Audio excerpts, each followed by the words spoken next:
Motivational story के साथ आप सबके बीच आया हूँ। बात उस समय की है जब महात्मा बुद्ध विश्व स्तर में भ्रमण करते हुए बौद्ध धर्म का प्रचार कर रहे थे और लोगों को ज्ञान दे रहे थे।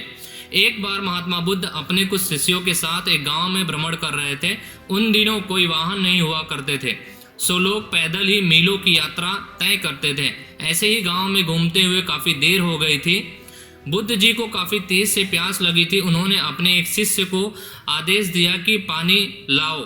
जब वह शिष्य गांव में अंदर गया तो उसने देखा वहां एक नदी थी जहां पर लोग कपड़े धो रहे थे, कुछ लोग नहा रहे थे और नदी का पानी काफ़ी गंदा दिख रहा था। तो फिर क्या हुआ, शिष्य को लगा कि गुरु जी के लिए ऐसा गंदा पानी ले जाना ठीक नहीं होगा। यह सोचकर वह वापस आ गया।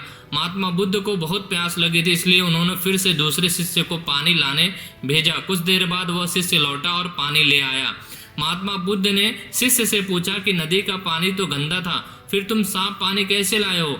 शिष्य बोला कि प्रभु, वहाँ नदी का पानी वास्तव में गंदा था, लेकिन लोगों के जाने के बाद मैंने कुछ देर इंतजार किया और कुछ देर बाद मिट्टी नीचे बैठ गई और साफ पानी ऊपर आ गया। बुद्ध यह सुनकर बड़े प्रसन्न हुए और बाकी शिष्यों को भी सीख दी कि हमारा ये जीवन है, यह पानी की तरह है।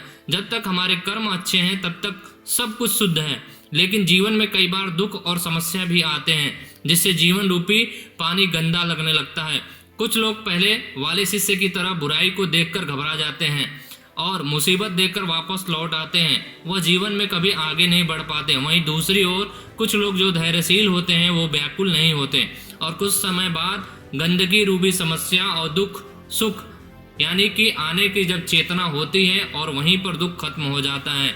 तो इससे यही सीख मिलती है कि इस कहानी का सारांश यही आपको मिलता है कि समस्या और बुराई केवल कुछ समय के लिए होता है, लेकिन जीवन रूपी पानी को गंदा कर सकती है। लेकिन अगर आप धैर्य के साथ डटे हुए हो और खड़े हुए हो तो बुराई खुद ब खुद चली जाएगी और आपको अच्छाई मिल ही जाएगी। जैसे कि वो गंदा पानी का मिट्टी नीचे बैठ जाता है और ऊपर पानी साफ हो जाता है।